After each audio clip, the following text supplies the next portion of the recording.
Hello, everyone. Thank you, she said, for being here today at this late hour. As Scott was saying earlier, we're kind of the tail end of the pig here, right before the adjournment of the meeting. So very nice to see some faces in the audience here.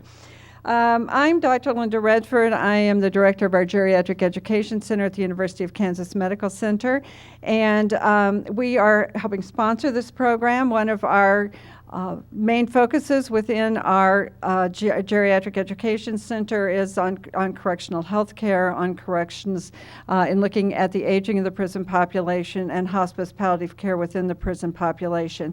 The forms I gave you to fill out are because we do have a federal grant. We're one of 45 geriatric education centers around the country, all of which are based in major medical centers. We're the only one that has a focus on corrections.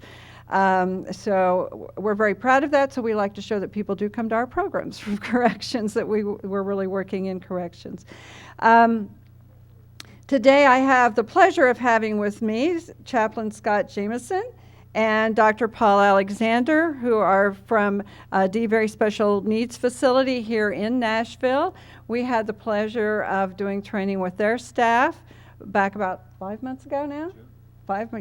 In June, looking toward the development of their hospice palliative care program at DeBary, and we just had a site visit there as part of this program on Sunday, and I was very pleased to see the progress that's been made in getting that whole unit developed, and they now have patients on that unit, and beautiful murals on the wall that have been painted by inmates, and it's a very impressive facility, and so they're really developing rapidly. And they're going to talk a little about, sort of how this came about in their particular facility. We do not have any relevant financial relationships or other commercial interests that we have to divulge. The educational objectives are right here. And just as a little background, today 1 in every 100 Americans is incarcerated on parole or on probation. We have the highest rate of incarceration in the world. Per capita population, we have more people in prison in this country than any other country in the world. Something that should give us all some pause, I think. Between 2001 and 2009, the illness-related deaths, this is not trauma-related deaths. This is illness-related deaths accounted for 9 out of 10 prison deaths in this country. The leading cause of death, not surprisingly, heart disease, 26%, cancer, 23%, very much mirrors what we see in the general population, with probably cancer catching up pretty rapidly with heart disease. Today, there are about 124,000 prisoners aged 55 or older in our state and federal penitentiaries. And between 1995 and 2010, the number of prisoners aged 55 and older increased by 282%, while the number of all other prisoners grew by 42%. So this illustrates what we're talking about when we're talking about the aging of our prison population. Lots of reasons for this: mandatory sentencing, 3 strikes you're out, and also the fact that we're actually seeing people come into prisons at older ages right now. And I'm hearing this pretty consistently here from the jail, from people coming out of the jails who are, I've heard numerous people from numerous states telling me that they're seeing lots more older individuals coming into the jails. And probably a variety of reasons. There's cold case pickup. They're going back and looking for people, bringing them in now at older ages, and a lot of reoffenders coming back in again. It's tough out there in the streets anymore. So I think a lot of factors play into this.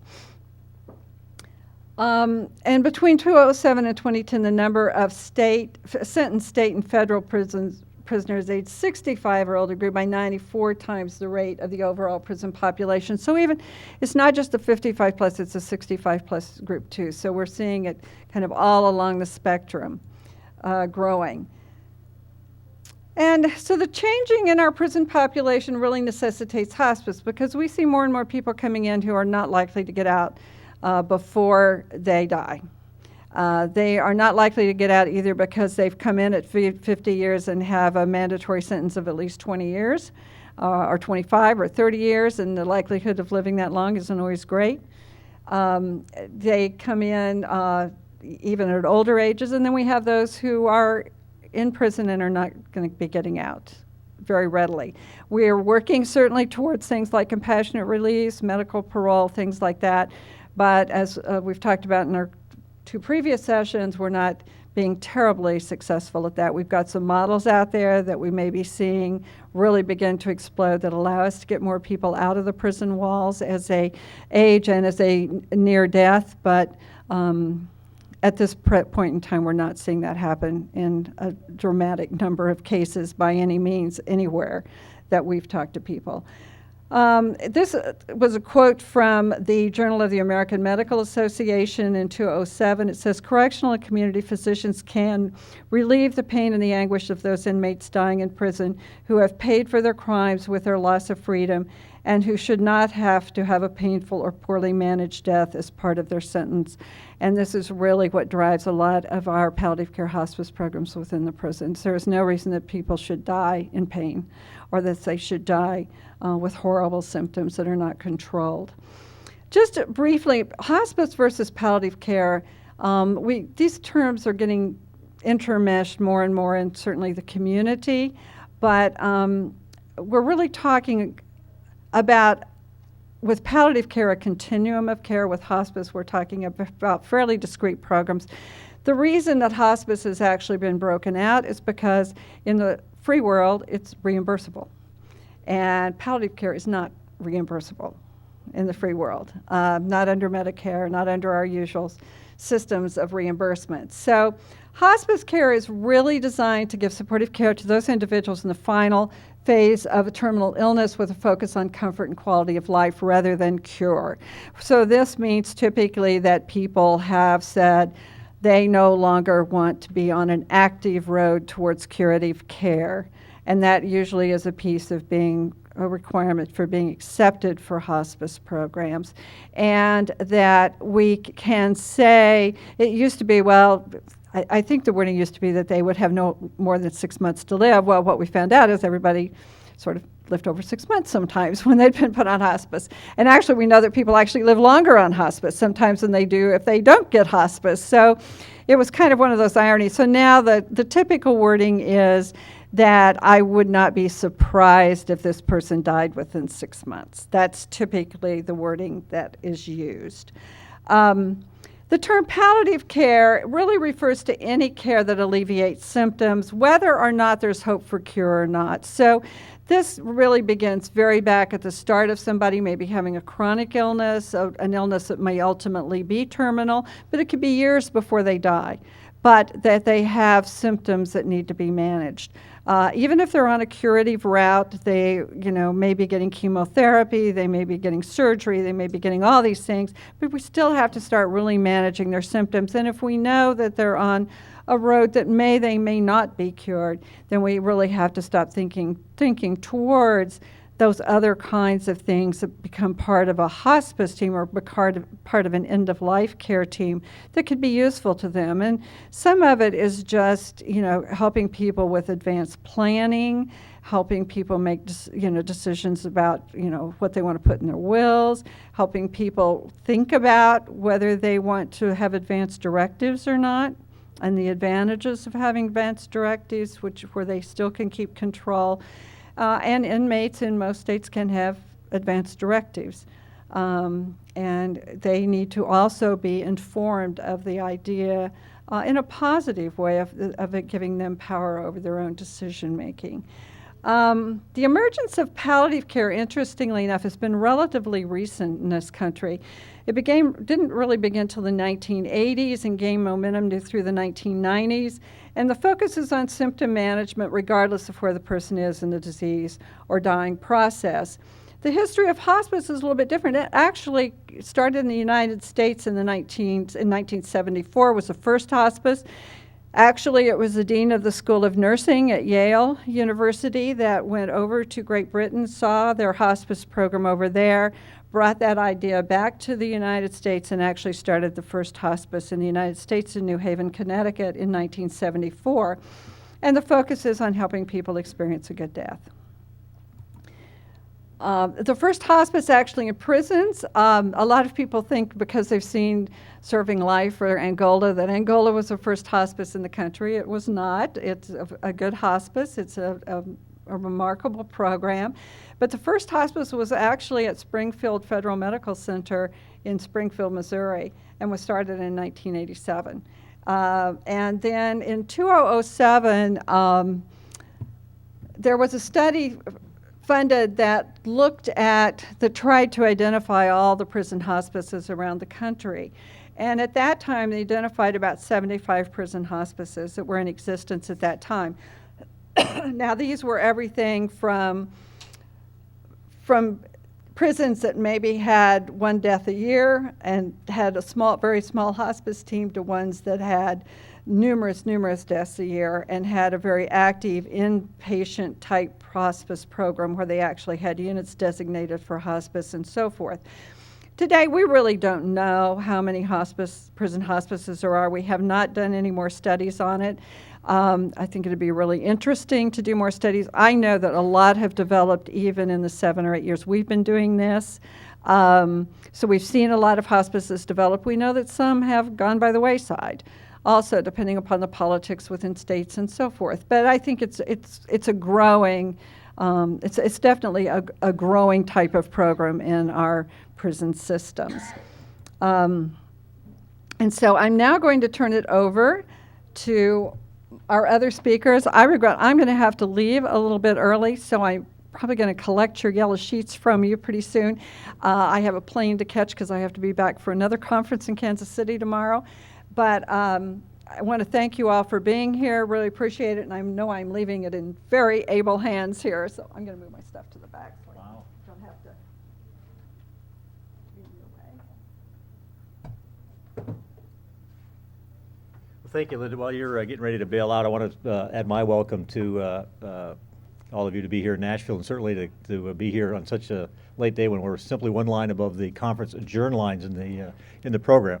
Somehow that actually seems a little bit appropriate to talk about something as sensitive as end of life and palliative care. I'm Chaplain Scott Jamison. I've been doing chaplain work at the DeBerry Special Needs Facility here in Nashville for about the last 3 years. And I wanted to begin with this slide. Dr. Paul Alexander, who is the medical director at the facility, he and I are going to tag team our way through what really is an awful lot of information. We're going to cram it through in probably pretty short order time. So if you missed something, you have questions, we're going to be hanging around later. Please feel free to ask us. If you want a copy of the presentation, leave us your card or contact information. We'd be very happy to send it to you. But in the interest of trying to touch as many lily pads as we can in this pond, we'll go flying right through here. This seems like a very appropriate slide to begin this program with. This is probably the first picture of the DeBerry Special Needs Facility that men see when they come on the chain bus from one of the other prisons around the state of Tennessee. And for many of them, and why we're here today, is it's also the last sign that they will see as they work their way through the prison system here in Tennessee. You may take a note of the position of that arrow. It certainly, at first glance, would be an arrow that pushes one toward the end of the street, but also, if you're from my perspective, which is the spiritual realm, it also points in another direction. So it seems like it's also appropriate to that end. We're going to just breeze through this real quickly. We're going to tell you a little bit about what goes on at DeBerry, how we started the program, what it looks like, and have a bunch of questions at the end if you have them. The facility actually started in about 20 years ago as both a mental health and medical facility. It's the only one in the state that is this unique. It gathers inmates from 13 different facilities throughout the state of Tennessee. You may know by now that there's roughly 20,000 to 21,000 inmates in the state of Tennessee. Average cost per inmate is about $37,000 statewide. So you can imagine at this facility, which is intensely medical and mental health, it's quite a bit more than that. We have 750 beds, rather we're licensed for 750 beds, dealing with acute, chronic, and terminal illnesses. And one of the things that really got our attention was in the year 2012, that would be the calendar year 2012, that there were 62 deaths at the facility. So when you think about the intensity that has for certainly the inmates, but also the staff, it really demanded that we place some other attention on how it is that we do death. So we began to do some research just about a year ago, maybe a little bit longer than a year ago, on how it is that basically we could do this end of life a whole lot better. A specific issue was around how it was that we could add to the comfort and the dignity and the compassion for men who are dying, rather than have them isolated in different cells throughout the compound. We took a look at what we might be doing differently. We've had a substantial help from the National Palliative and Hospice Care Organization out of Virginia. They eventually led us into some research where we studied best practices of programs. We're not big folks into having to reinvent the wheel. We figured if we took a look at the many programs that were available, that we could find the very best of the best, learn from the errors that had been incurred along the path, as well as take the ingenuity and creativity and the compassion of the staff that we have at DeBerry and parlay it into something that we could get going relatively quickly. So we did do the study of best practices in March of this year, the end of March. Both the warden and deputy warden were pleased enough with what they saw in terms of the research that we began to put a team together, a cross-disciplinary team, to form a number of policies and practices, as well as what the unit would look like. And so we were able to open the doors. In retrospect, it's pretty amazing that we were able to put this together actually in less than 1 year. Most of us know that to die is a pretty radical event in the human experience. To die in prison is perhaps one of the most dramatic experiences a human being can have. We find that the idea of dying alone is one that is terrifying for many of the men. Dying in pain certainly is no joy for anyone, but particularly in a prison setting. Questions that torment the human mind in a prison facility are, am I really getting the best medical care? As one begins to unwind through life's process, most of us will wrestle at some point or another, can I make sense of this life experience? In a prison that is so fraught with so many different emotional, spiritual, and psychological challenges, these are huge issues. And some of the bigger questions that we find with the inmates is this also a common question for all of us, is does it even matter that I've ever lived at all? God punishing me is another very central spiritual question that gets explored in our unit. Forgiveness is a common question that folks have. And really, does anyone care about me? Certainly, most inmates would suggest that there's not a lot of care in prisons, and it manifests itself very sharply, very acutely, when one realizes that their life is soon going to be end. What was once a very conceptual idea becomes very real and becomes very sharp-edged for these men, and there's no way around it. And all of this, I think, is dramatically complicated because of the tremendous grief that already exists because of decisions made in life that have separated these men from family and from friends. The fragmentation that's taken place, the alienation, the loneliness, all comes together in a really tough place. So while hospice is in the palliative care is very helpful for the medical aspect of men as they're dying, so too is the spiritual and the psychological elements of it. And so what we've done, Dr. Alexander is going to talk about this slide here in a minute, is the recognition that as people are dying, there's really 4 elements of pain. There's a physical pain, there's a social pain, there's a spiritual pain, and there's an emotional pain. If any one of those elements of pain is not addressed, there's going to be suffering. And the less addressing that we do on these 4 issues, the higher level of suffering is going to take place. The idea between those 4 suggests highly the value of an interdisciplinary team approach to how it is that we deal with men that are dying, and that's something that we recognize right away as one of the 5 best practices in the studies. And so we have a group right now that meets every single week. In fact, we had our meeting at 11 o'clock this morning. So precisely 11 o'clock every Wednesday morning, our team gets together and talks about the unit and also talks about who is on the unit and what's going on with them. Dr. Alexander? Thank you, and also welcome to Nashville. I hope your stay has been highly productive and educational for you. One of the things, what I'm going to do is use this slide in a way to talk about how we approach our medical situation. I heard Scott talk about one of the major things that inmates are concerned with. Am I getting the best medical care? And I think the one thing is when somebody talks about palliative care, they start thinking about, or hospice care. They start thinking about, probably they've given up on me. That I'm just going to be put to the side. Nobody's going to try to do anything for me or help me out or anything like that. It is up to the team, to the healthcare team, the interdisciplinary team, to make sure that the inmate patient understands that is not so. And one of the things that I wanted, why this slide is so, I think, so important is, even though a person may be undergoing a illness, which is a terminal illness, there is still treatment going on. And you need to make sure that the inmate patient understands that.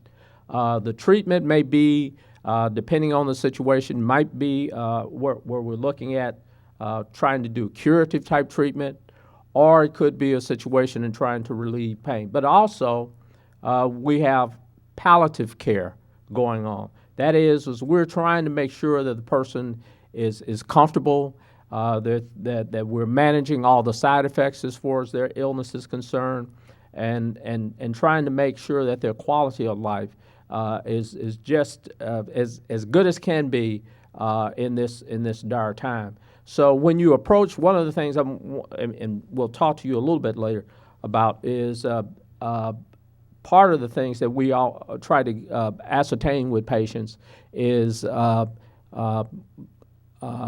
establishing a end-of-life care plan, getting them to execute do not resuscitate orders. And so the thing is when you do something like that, we don't want to do it down at this particular point, okay? Not here really in the hospice type situation.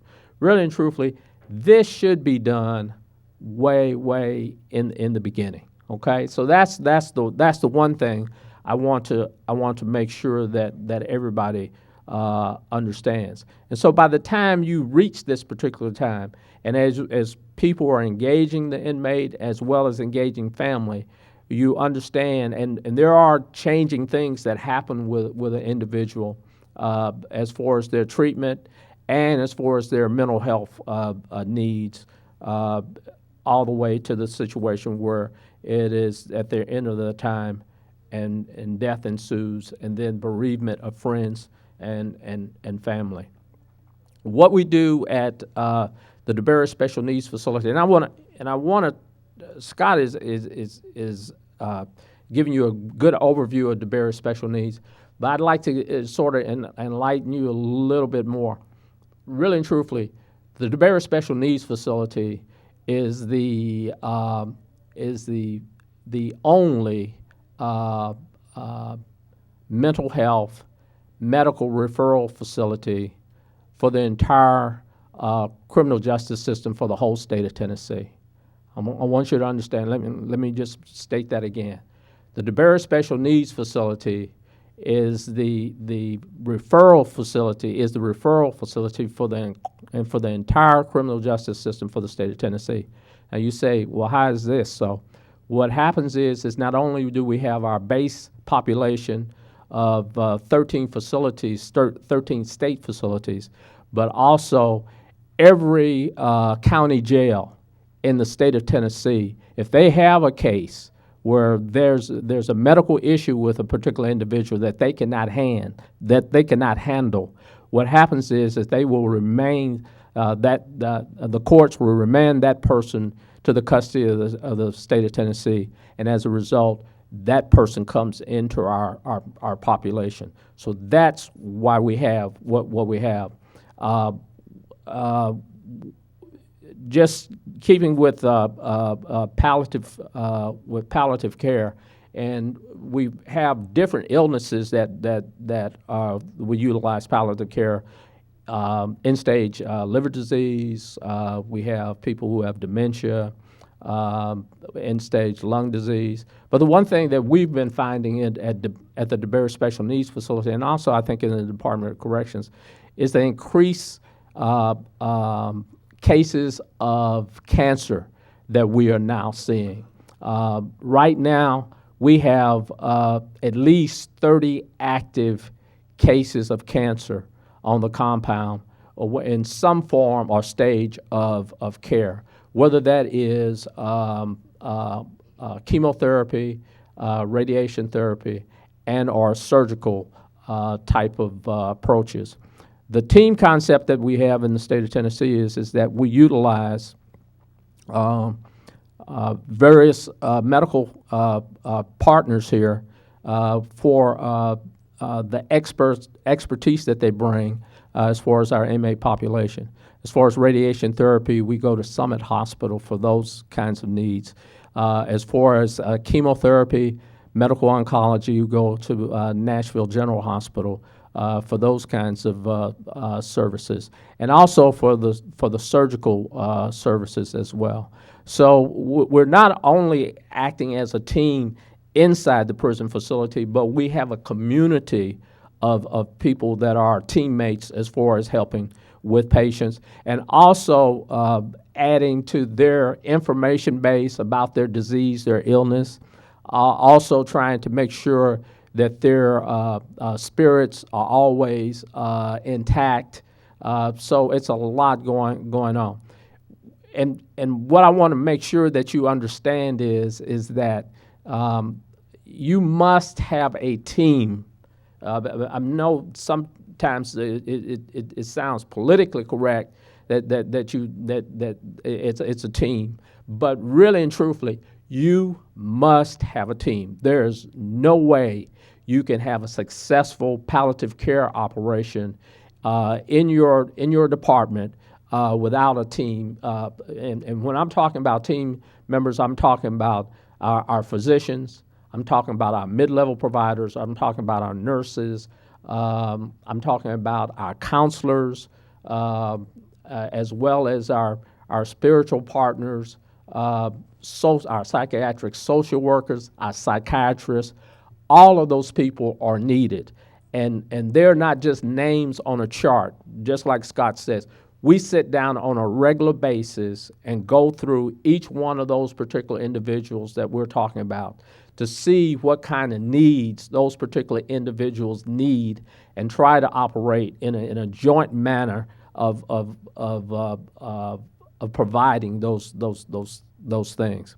So those are the things that I want to make sure that you understand. The other thing is that I don't know in your facilities, a lot of people, when we send people out for services at other facilities, they think that we are the ones that make the decisions about treatment. In other words, they call us for permission to do procedures and things of that order.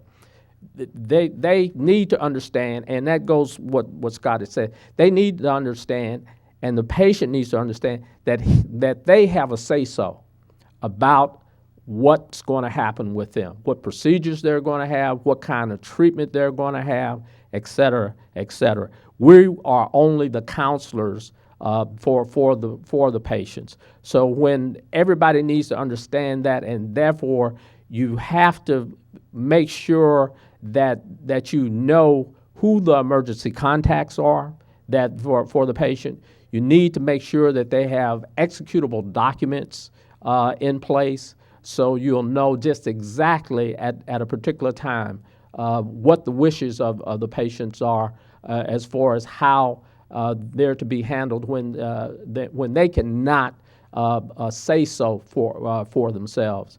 For the Department of Corrections, we utilize a form that has been generated by the state of Tennessee, which is a generic form, and that form was developed out of the End of Life Care Act that the state of Tennessee passed, and I think that was passed somewhere around 2005.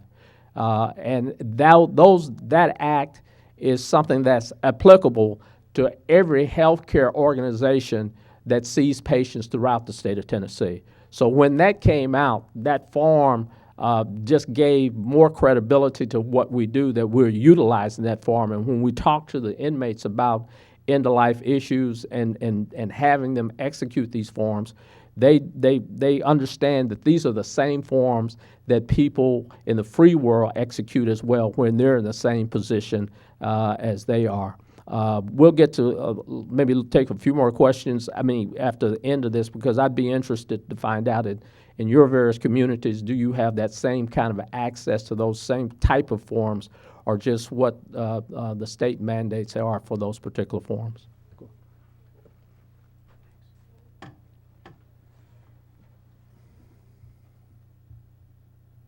Curious, how many of you come from facilities that have a hospice or palliative care program in place right now? Great. And some of you are like we were not long ago. There's hope. Thank you for that. I'm going to skip over that and take you to a place that this is what DeBerry looked like just 5 months ago. We have a number of medical units. We had terminally ill patients literally in 5 different medical units.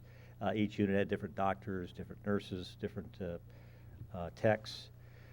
We recognized from some of the research that we did that roughly 20% of the doctors that practice in the United States have any kind of end-of-life specific training. It's a very unique beast. We had fairly limited pain management flexibility with our folks. The idea of who was terminal was not something that was terribly clear for a lot of us because we didn't always know, because of the relationship with outside hospitals where those designations are typically made, the maze of people whose hands touch those kinds of things, by the time it makes it back to the facility, loses an awful lot of in its translation. Men, as sick as they were often still responsible for the cleanliness of their own rooms, despite the fact that they had limited mobility and not a lot of ambition to get out of bed.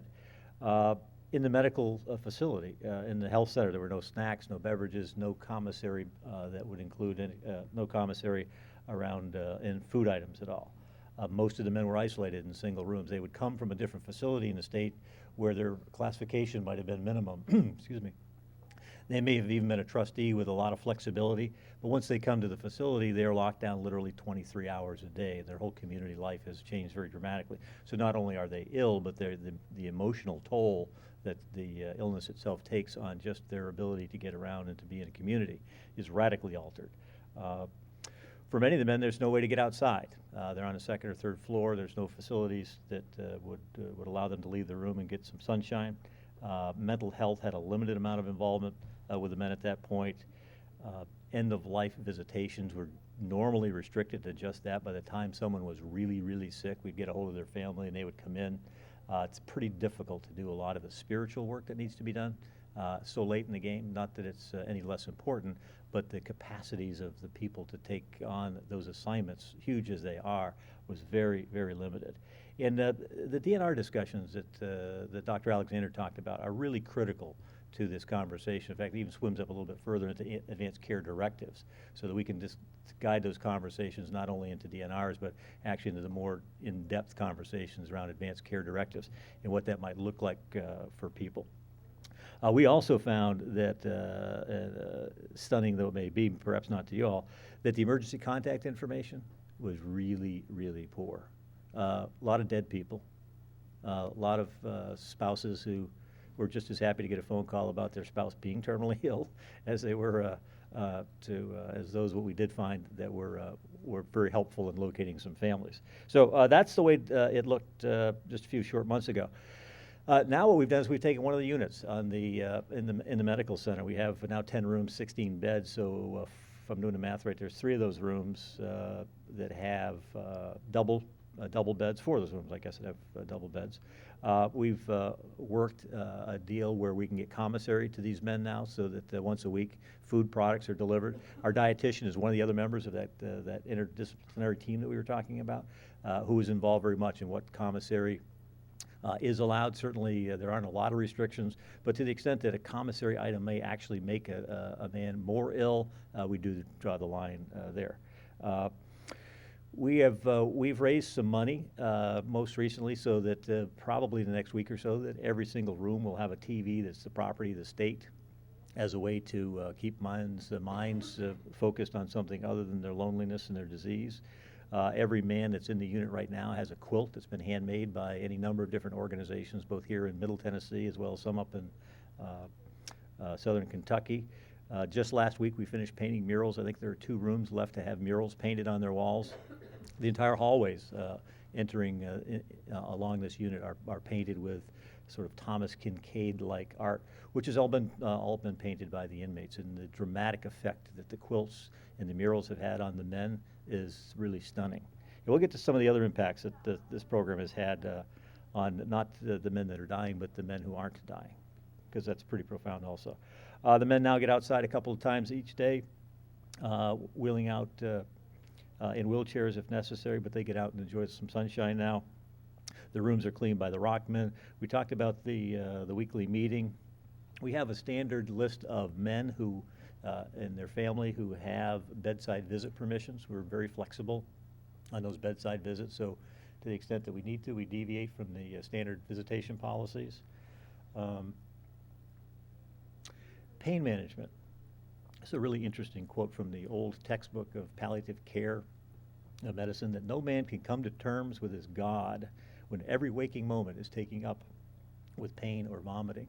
So those of you who have dealt with men who are dying, anyone who's dying, know the extent that pain dominates. How we deal with that becomes critical. And again, I think the idea of pain as a physical ailment is clear to most of us, but pain also are the other 3 elements that we talked about. The social pain, the spiritual pain, and the emotional pain are all very profound contributors.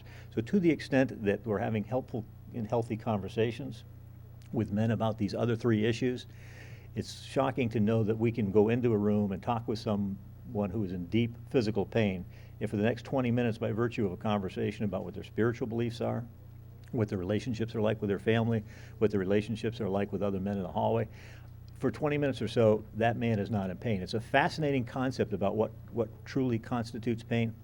So one of the other reasons that we have these TVs in the room is if that can preoccupy a man while they're in pain, it takes their mind away from it. So it's not to dismiss the pain, but most of us understand that pain actually originates or is transmitted through the brain. So by reorienting that brain in some way, it's pretty fascinating the profound effects that has on people.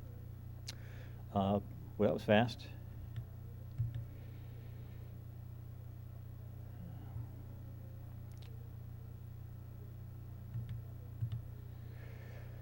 Okay, I think that Dr. Alexander covered a fair amount of this. To get into the unit, it does the designation of terminality. The idea that someone has roughly 6 months to live is not done by anyone at the facility.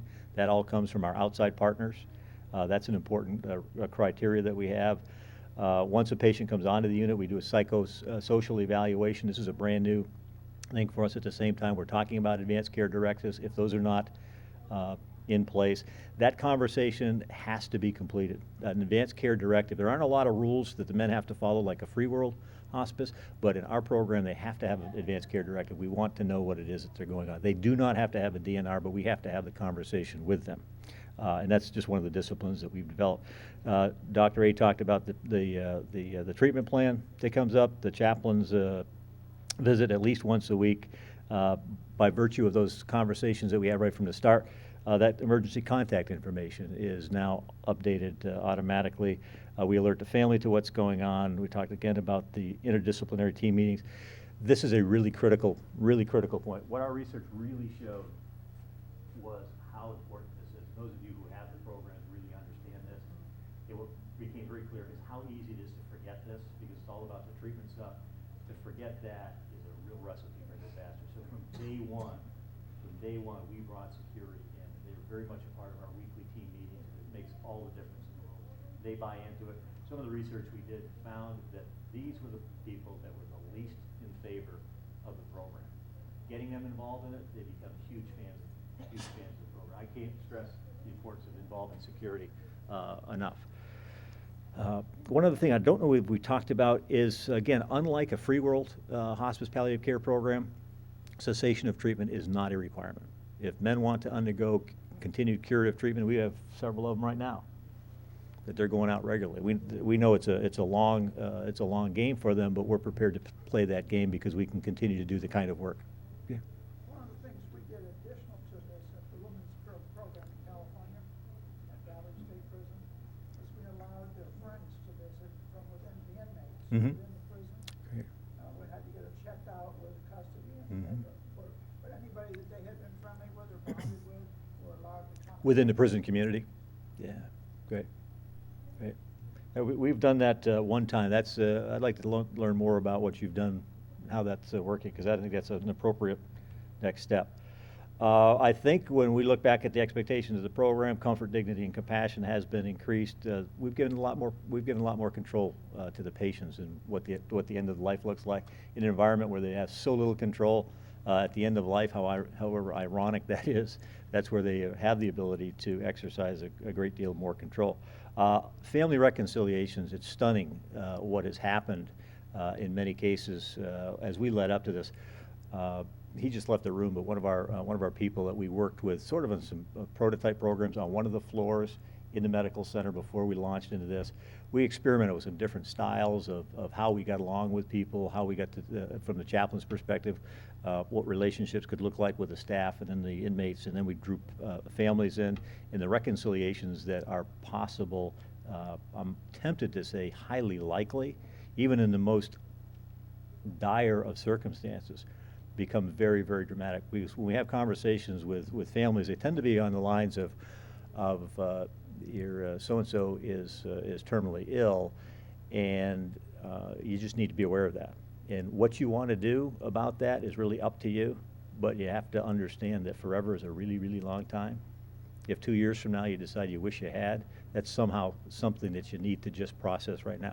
We don't think it's our job to force those conversations, but it certainly is a very deep obligation that we feel to have the conversation with people, just like it is with these advanced care directives and DNRs. It's a significant piece of what it means to die. And I would argue that that's not just for people who are dying in prison, although I think it's more critical there because of the depth of shame and alienation. But it's a very important aspect of somehow reconciling this human experience on the good planet Earth and how we make some sense out of that. One of the things that we believe is that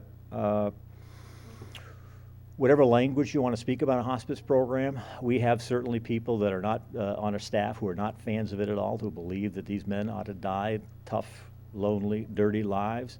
Language that tends to work with them is the financial implications of a hospice program, because we believe, we've not been able to study this just yet, but a hospice program will eventually save states a huge amount of money because of these last-minute game-saving, life-saving efforts. A lot of people want to talk about the compassion piece of it. That's a great language to talk about. And the third language, which is also at the heart of it, is the medical treatment itself and how it is that it answers the question that all the inmates have, particularly at our facility, where this is basically what we do, is, hey, do I know that I'm really getting good medical care? And I think that this has been a profound example for them. So what we're seeing happen is that there are higher levels of trust with staff. There are higher levels of trust with inmates. There's a higher level of job satisfaction with the staff, although many of the staff, because of the nursing challenges that we have, are very challenged to, they're working really hard, and if anything, we're very understaffed with both techs and nurses right now, so people are working awfully hard through this. Those are three quick stories of reconciliation that I'll just tell you one real quick. The last one was a fellow who has been in and out of prison two or three times. He made peace with his ex-wife, made peace with a girlfriend. He almost got married to her at the last minute. We talked with him about what it was that he would want to do if he really knew he were dying, because often the men say, they tell me I'm dying, but I don't believe it. So we spin the conversation, well, if that were true, what would you want to do? And amazing things come out from the men. And one of the things he wanted to do was to tell his story and you know, you've heard the stories like I have, that he wanted to share his story with younger people. And so we had started a class back in June called the Dad's Class, Dads at DeBerry Succeed, on teaching young males how to be more effective fathers.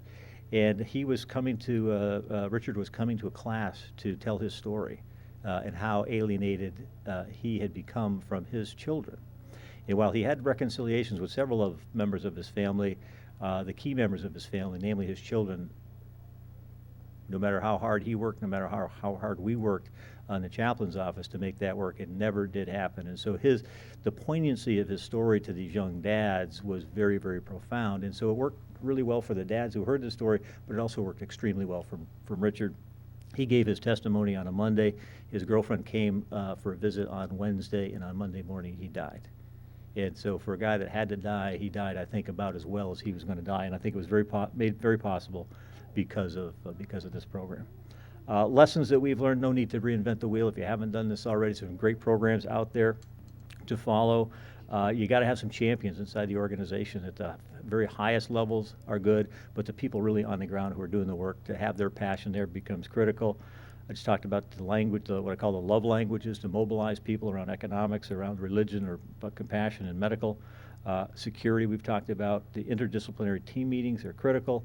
And the training, we found through a number of resources, we found a woman by the name of Carol McAdoo, that may be a familiar name for some of you, who's done a lot of this work around the country. Carol got us in touch with Linda Redford, and we were able to avail ourselves of 3 days of training with them back in June for about 20 people. That was a great thing. What we might do going forward in the future, we're about ready to take the next step into, I wouldn't quite call it inmate as involvement, but we're probably going to start off with a couple of honor men doing some reading and letter writing as a way to get people to have a little bit more confidence that the inmates can do this kind of work. That's a very redemptive work for them. It also increases the amount of contact that the inmates have with the dying inmates have with other people. Some of the fantasy things that we've thought about is we could have woodworking classes, build caskets. We have a number of people who are indigent, no family involvement or limited family involvement, can't afford to claim the body or bury it. We have a relationship with a cemetery about an hour south of here. We have plenty of property where we could actually have a cemetery on our site as well. We're going to do something more with memorial services to honor not just those who have died, but also to relieve some of the burden from the staff who deal with this day after day. We're working with the Vanderbilt Divinity School here in town to develop internships that are more specific to hospice volunteer, hospice training, chaplains. And we'll conclude with this. We experienced the great German philosopher Arthur Schopenhauer said years ago that there's 3 stages of every truth. The first is where it's vehemently opposed. The second is where it's highly ridiculed. And the third is where it becomes very self-evident, where people basically say, "What took you so long?" And we used that as a benchmark as we went along in this process. And the angrier people got, the closer those who were opposed to the idea. The louder they got, the closer we knew we were getting to victory. And then when it became ridiculed, we knew we were really close. And today, in relatively short order, we have very, very few complaints. At least they're not as overt as they once were. So if you decide to do this work, I would keep that in mind, because you can get really derailed by some of the language that people will use about these things. Dr. A again talked about about this idea of a team and the importance of really love, compassion in action. When a team surrounds an individual, they understand that their humanity and their life itself has more value than maybe they thought. So there's some reconciliation goes on. And so they actually get to experience a level of reconciliation in a prison that invites them to take a step toward reconciliation with their own families. And it works, it's a very powerful time. And we could have taken the full time today to talk about just the ongoing stories of reconciliation and how it is that men die a whole lot easier and a whole lot, I would say, wholer as a result of those reconciliations. Again, I won't belabor this point any longer, but the 4 levels of pain that translate into suffering, and I will leave you with that thought.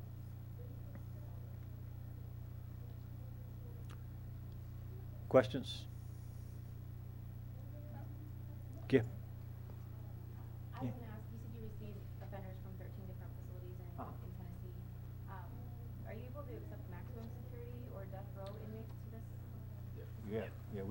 we are a maximum security facility.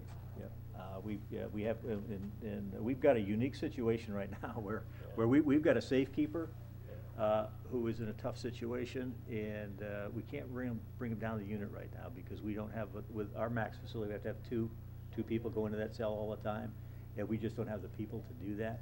If he were a maximum security inmate, we could reclassify him and change that, but the answer to your question is yes. Yeah, the one thing you asked was max we definitely have, but we've also had death row that have come over to the facility for their end of life care, and that has been a very positive situation. And you also have 10 rooms but 16 beds. Yes. So are you able to house maximum security or death row offenders in the same room? We have to take those into consideration.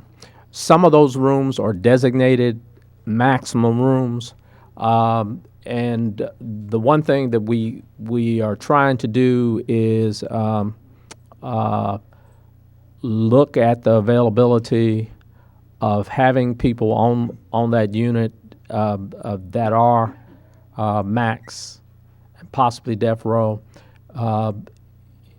If it cannot be, there's always Plan B, and Plan B is there's a designated area for our max death row protective custody individuals, and I don't think it would be it would probably be a good idea if we could spread the program even to that unit, which I think would be very productive for those individuals that are housed on that unit who might not even be terminal on that unit. You have a wonderful program and very, very comprehensive. As you were going through it, I saw the part about burial sites on ground. One of the things we're doing in California, and it's not in prisons yet, but we have cemeteries, ecologically friendly cemeteries where people are, with time often. They are not involved. They are cremated, and they're buried in very small areas with a natural spot, with engraving on it, if you want to have it engraved. And that's a really nice, to me, that's a really nice way of ending life and giving back to the community and not letting formaldehyde ruin the environment. And some of your people that are finding God or finding peace, finding greenness, might find some interest in that kind of approach to discussing their burial. Yep. Yeah, that's one of those things that is in the back of our mind. We are really taking a deep breath right now and just allowing all of the changes to just settle in. So the rhythm and systems are so doggone important. We still roll up our sleeves, have little fist fights. We had a few this morning on a couple of different things. We use the morning meeting to talk about different issues around the processes and how are we doing operating the unit, and then the other half of the time is spent talking specifically about the inmates that are there as well as the inmates who may be coming there. So there's a lot of this is a program that knows no end. And I'll tell you that we didn't spend a lot of time on it.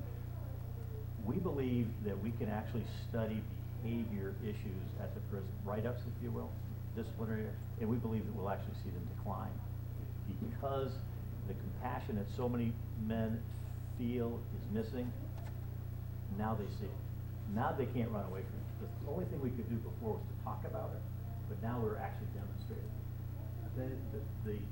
We can intellectualize maybe a little bit what a mural would look like in a guy's room who was used to white walls and gray floors.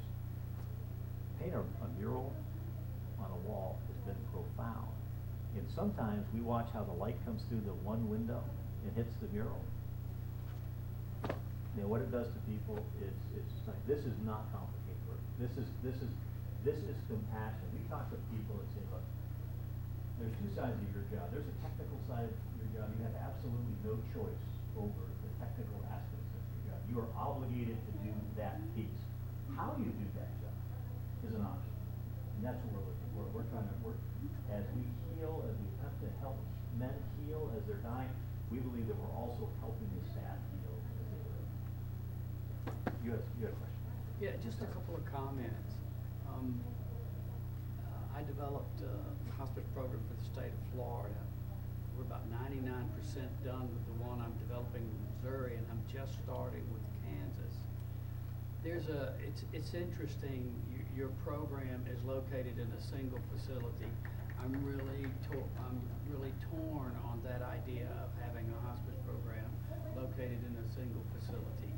First thing you'd have to do when you think about these men and you think about their family reconciliations, you have to redefine family. What these people's families are, if he's been in jail for 15 years and he's been abandoned, his family are his roommates and his cellies and the guys that he takes rec with. In my mind, I can't get past that, removing him from his family and taking him somewhere across state to be in another facility to die. I can't get that reconciled in my head. That's one thing. And something that we're going to start working on around the first of the year. I like the quilt idea, but you could expand